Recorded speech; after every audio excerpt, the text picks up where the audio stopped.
देखिए क्लास 10 का जो आपको है चैप्टर नंबर 7 है और एक्सरसाइज 7.2 है और क्वेश्चन नंबर कितना हो गया आपका, है ना, 7 हो गया। तो यहाँ पर देखिएगा कि क्वेश्चन नंबर जो 7 में है, बिंदु ए के निर्देशांक ज्ञात करना है, मतलब ए का निर्देशांक जो दिया रहेगा उसको निकालना है, ठीक है ना।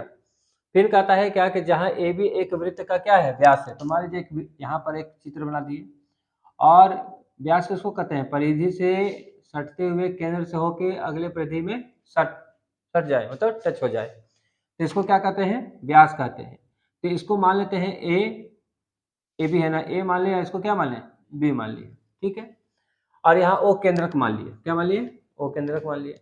तो यहाँ पर लिखा है क्या कि जहाँ ए बी एक वृत्त का क्या है, व्यास है, जिसका केंद्र जो होगा, ये केंद्र हो गया, तो इसका केंद्र का निर्देशांक दिया हुआ है, ठीक है। इसको मान लेते हैं, पहले मान लेते हैं x1, y1, इसको मान लेते हैं x2, y2, और इसको x और y मान लेते हैं, ठीक है। अब कोई लड़का चाहेगा कि 1 मान ले, 2 मान ले, 3 मान ले, मान लीजिए, कोई दिक्कत नहीं है। लेकिन कोई मान लिया यहाँ 1 मान लिया है, 2 मान लिया, यहाँ पर x i मान लिया, ठीक है, x, y। अब बात होता है कि इसको बैठा देते हैं।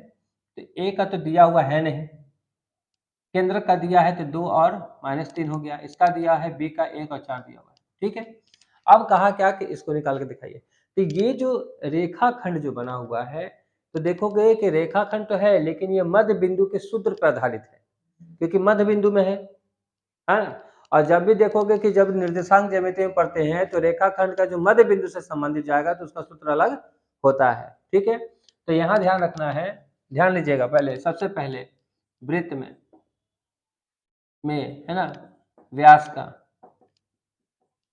माना के लिख लीजिएगा, ठीक है ना। व्यास का ए का निर्देशांक कितना है जी, हम लोग मान लिए ना, x1, y1। इसको क्या लिखे हैं, इसको पता नहीं है अभी, ठीक है। इसी को निकालना है, क्या करना है, इसी को निकालना है। b का निर्देशांक, b का निर्देशांक क्या है, x2, y2। इसका कितना आ गया, 1 और 4 हो गया। उसके बाद देखिएगा o है ना, o का निर्देशांक, o क्या है, o क्या है, केंद्रक है, ठीक है, x, y। इसका हो गया 2 - 3 हो गया। जब अब रेखाखंड का मध्य बिंदु का सूत्र का इस्तेमाल करेंगे तो ध्यान रखिए क्या करेंगे। इसलिए a का निर्देशांक के लिए अब सूत्र करेंगे, सूत्र का इस्तेमाल क्या है, तो लिखेंगे क्या, x निकालना होता है। तो ध्यान रखिए, यदि यहाँ और यहाँ का मध्य बिंदु का सूत्र का इस्तेमाल निकालना होता है, मतलब यहाँ और यहाँ का मध्य बिंदु के द्वारा, है ना, मध्य बिंदु का है तो सूत्र का इस्तेमाल करके यहाँ का निकालेंगे, क्या निर्देशांक है। तो उसके लिए क्या करेंगे, फॉर्मूला लिखेंगे x1 + x2, x1 + x2, किसका निकालेंगे, x का निकालेंगे।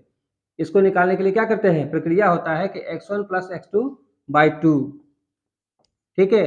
और y को निकालने के लिए क्या होता है, यहाँ का y को निकालने के लिए होता है फॉर्मूला y1 + y2/2, मतलब यहाँ का और यहाँ का जोड़ के 2 से डिवाइड करते हैं, तब जाके यहाँ का निकलता है। इसका मतलब है कि इसी फॉर्मूला का इस्तेमाल करके हम इसको निकालेंगे। तो सबसे पहले क्या करेंगे, देखो यहाँ पर क्या है, x1 है, तो x1 का मान नहीं दिया तो छोड़ देंगे, x का दिया हुआ, x का कितना दिया हुआ है, 2 दिया हुआ है, 2 लिखेंगे, इक्वल टू x1 का छोड़ दो। उसके बाद लिखा है क्या है, x2 है, तो x2 का कितना हो गया, यहाँ 1 हो गया, बाई ये क्या है, 2 है। तो हमेशा ध्यान रखो, इसको क्या करेंगे, नीचे कुछ है क्रॉस, ये नीचे नहीं है कुछ तो 1 मान लेंगे, इसको क्रॉस मल्टीप्लीकेशन, 2 दूनी 4 हो जाएगा, x1 + 1, ये प्लस इधर आएगा तो क्या हो जाएगा, माइनस हो जाएगा, क्या हो जाएगा, माइनस हो जाएगा। तो इस तरीके से देखा जाए कि x1 का कितना वैल्यू निकल गया, 3 निकल गया, ठीक है। उसके बाद हम क्या करेंगे, y का क्या दिया हुआ है, तो y को लिख लेंगे -3, और यहाँ क्या है, y1, तो y1 का कितना है, कुछ नहीं है, तो y1 की जगह y1 लिख देंगे।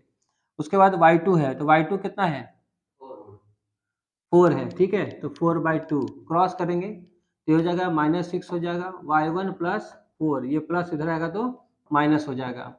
तो इस तरीके का देखा जाए, दोनों माइनस में है, जोड़ देंगे, -10 हो गया। इस तरीका से देखा जाए कि x का वैल्यू 3 हो गया, y का वैल्यू कितना हो गया, -10 हो गया। तो इस तरीका से a का निर्देशांक निकला क्या x1 कॉमा y1, तो x का 3 हो गया माइनस 10 हो गया। तो इस तरीका से हम क्या करेंगे कि वृत्त का जो व्यास दिया हुआ है उसका अगला या ये पहला छोर है, ये दूसरा छोर है, तो पहला छोर a जो है उसका कैसे निकालते हैं ये प्रक्रिया है। बात समझ गए? उतार लीजिए।